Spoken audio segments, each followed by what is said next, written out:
in Korea, we've been praying for the revival in America, because I always felt that we were greatly indebted to America.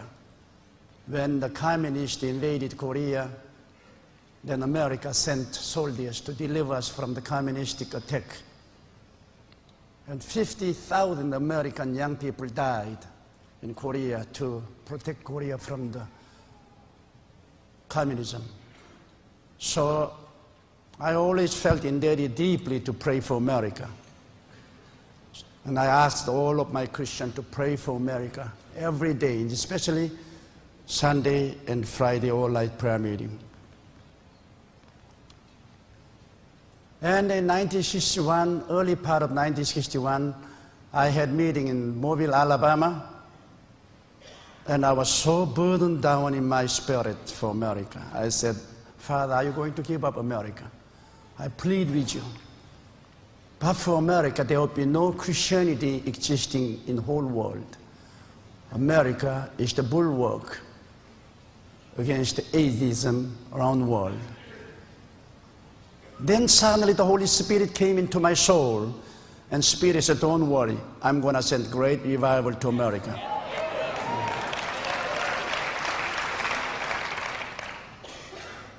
Then the Holy Spirit said, this time I'm going to send my revival through this Bible belt in southern part of America and this Pensacola area. So I was greatly encouraged. But I'm always afraid of prophecy.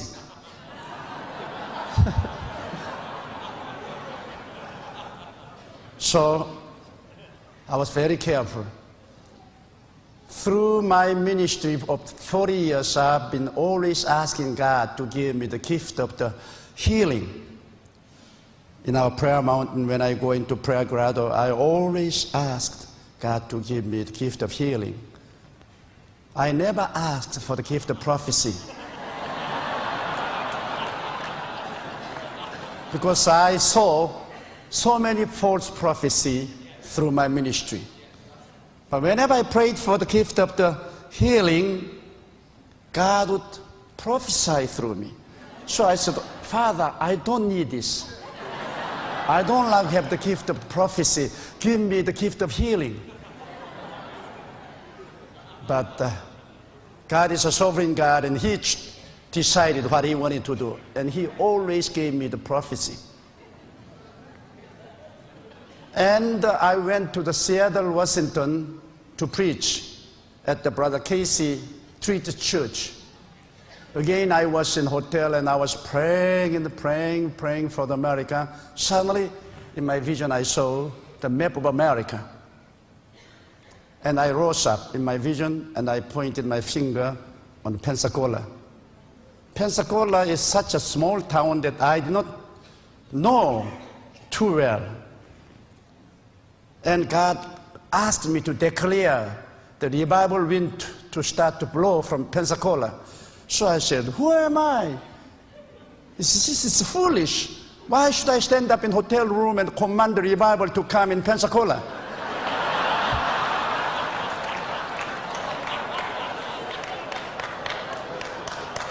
I felt very foolish. But God said, didn't I ask Ezekiel to command the Holy Spirit to come into the dead bone? He said, you command. So I commanded the Holy Spirit to come to Pensacola. And then I announced that prophecy to the congregation, trembling. I was so scared and frightened. Then it was 1961, but nothing happened in 1961. Nothing happened in 1962. Nothing happened in 1963. And now here people begin to write back to me. Yes, are you real prophet? You prophesied the great revival in Pensacola, but nothing happened yet there. Are you sure that you gave a right kind of prophecy? And I really repented. I said, oh God, I should not have given that prophecy. I said, God, you did not show me the time of the fulfillment of the prophecy. So I'm afraid if I were going to become a false prophet. But when I heard the great sound of wind from Pensacola, I was relieved in my heart.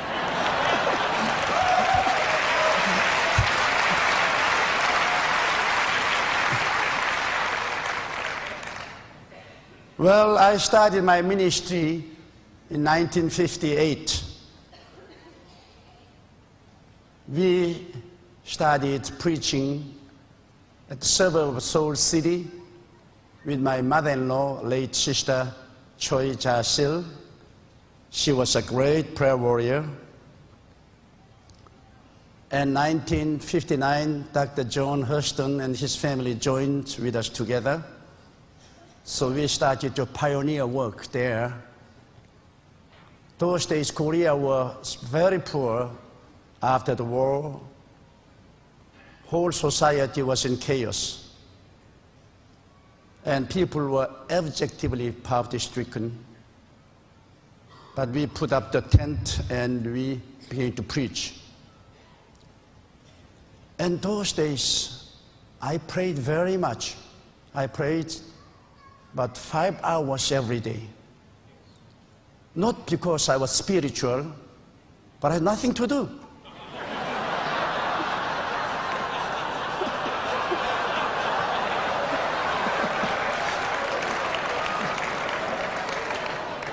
I had only 5 persons in my congregation.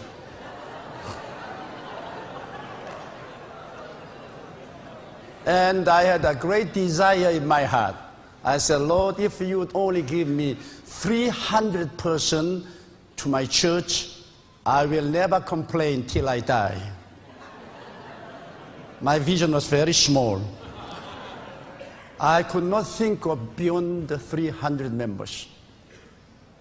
But strange thing was that whenever I knelt down and prayed, suddenly in my spirit I see 3,000 people in my congregation. And I shook my head and I'm losing my mind. I said, this is impossible. This is totally impossible thing. I don't even have 30 persons, but here I see constantly 3,000. So when I open my eyes, I see old tent church with 5 persons. But when I close my eyes, I see 3,000 people in my mind. The Spirit impressed in my heart with a number of 3,000, day in, day out. And so naturally, by and by, I was completely brainwashed by that vision. And I was pregnant with 3,000 people. And soon, I began to act as if I were a pastor of 3,000. I began to work with dignity like this.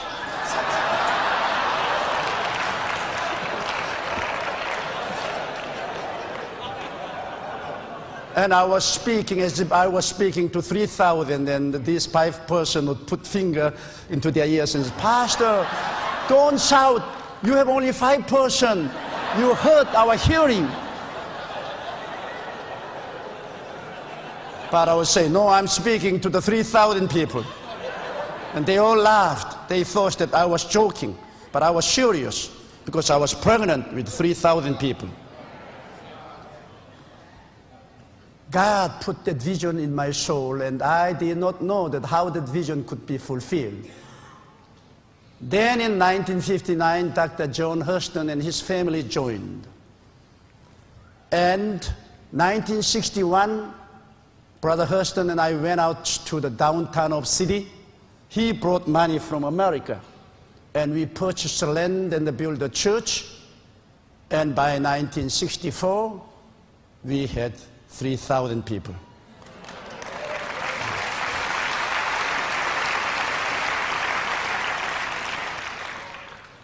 In my own life, God always put his visions and dream in my soul first. Then God gave me a great faith. First, I would receive visions and dreams from the Lord. Then I would pray with vision. I would never pray with empty mind. I would have a clear vision in my mind. And I would pray with a vision. Then soon that vision would produce equivalent faith in my soul. In my life, it always worked like that. Church revival always started first in my heart. Then that appeared in my reality. So when I had 3,000, I was really satisfied. Then the Holy Spirit spoke into my heart. If you lift up your head and look to the north and the south, east and west, and see 6,000, I will give you 6,000. So I accepted. And I dreamed and I prayed. With vision I prayed. And after a little while, God gave me the faith. I believed. Then soon, we had 6,000. Then we had 10,000. I was very satisfied. One morning, I came to church and I laid down my attaché. I said, Lord, I'm satisfied. I have good church, good income, good home, wonderful family. And what man could desire any more than this? I'm satisfied. Then the Spirit said, you are finished here because you said that. He said, resign from this church and go to another place and build a church with seat with 10,000 people. And this time you should do alone. Dr. John Hurston will be gone. And your mother-in-law will leave you. You must do alone. I said, Lord, why do you ask me to pioneer 3 churches? I've already suffered enough, first church and second church. And why do you ask me to go to 3rd church? God said, I'm sovereign, don't answer to me. Go. Then I had that vision in my heart. 10,000 people in my heart. But we had no finance. We had only $1,000 in our account. And to build a church seating 10,000 people, I need millions of dollars. So I discussed with my deacons and elders, and they sat down and they would not talk anything. They were afraid of being levied with a heavy tax. And some of the elders spoke up and said to me, Pastor, you are a young man, you don't know the economy of this world. This is no time to purchase land and build a church. Whole nation is suffering and you can't get money. So after the committee, I began to pray. The Spirit said to me, when did I ask you to bring my decision through your committee? When I speak, you should obey, that's all. You should never discuss about my decision. Go ahead and build. So, I said, yes, I'll do that. And from that time, I kept this vision and I prayed, and I was so frightened and scared, and I prayed and prayed and prayed. And one day, I had a great faith given in my soul. So, with that vision and faith, I went to the city, purchased the land, Yeouido Island, a patch of the land, with credit. Then I made a contract with a contractor to build a church without having any money. And from that time on, I was living mostly in prayer. Because when I open my eyes, I see the reality. I was shaken up. And when I pray, I live in that vision. I see the hand of God.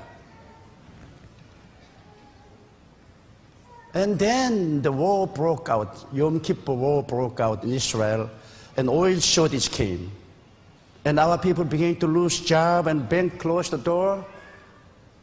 And the creditor came upon my neck, and I was hitting the rock bottom. I was struggling. And I was in a terrible situation. Then all of my Christians began to gather together underground of the unfinished church, and we had prayer meeting. Every night we would gather together, and we were pouring our heart, and we were praying. And I was praying to God too, desperately.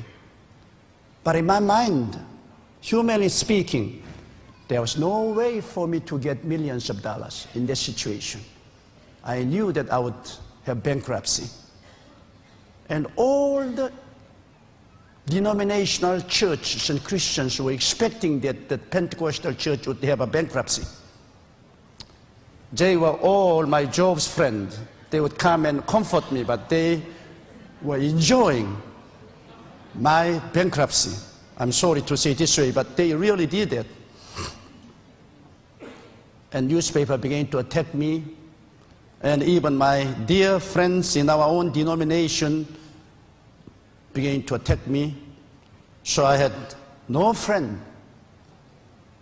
But in very, very cold winter evening, about 2,000 people gathered together underground of that unfinished building, and we were praying, but we were desperate, and I felt hopeless. Then one very old woman came out, trembling. She was about 80 years old. She said, "Pastor, would you please give me your microphone?" I said, "Sister, go down and sit there. Don't harass me. I have problem enough right now." I thought that she was senile, so I said, "You go and sit down there." But she was crying all over her face. She says, "Pastor, just please give me a microphone for 5 minutes. I want to say something to the people." So to quiet her down, I gave her a microphone. I said, "Only 5 minutes." She said, "Folks, we've been praying for God to answer, to finish this building." She said, "I have no husband, no children. I'm living by the support of government. I've been saved under the ministry of Dr. Cho, and I have a tremendous hope of going to heaven. Soon I will go to heaven. And I'm coming out here every night praying for this church." But she said, "Just by praying, we are not reaching to any place." It's when Jesus Christ was in the wilderness. A boy brought 5 bread, 2 fish. And we must bring 5 breads and 2 fish to God. Then we should pray. Without sacrifice, our prayer means nothing, she said. Then she unwrapped something from very old yellow newspaper. And it was a banged up old brazen rice bowl and chopstick. She said, "This is all what I have in the world. This rice bowl, I eat out of it every day, the chopstick. And I want to give this rice bowl and chopstick to the work of God." She said, "I can eat food out of cardboard. Instead of using chopstick, I can use my gnarled finger." But she said, "I have no money. This is all what I have. And I want to give this to the altar of God and pray." And she brought that old banged up brazen rice bowl to me. My heart was so broken.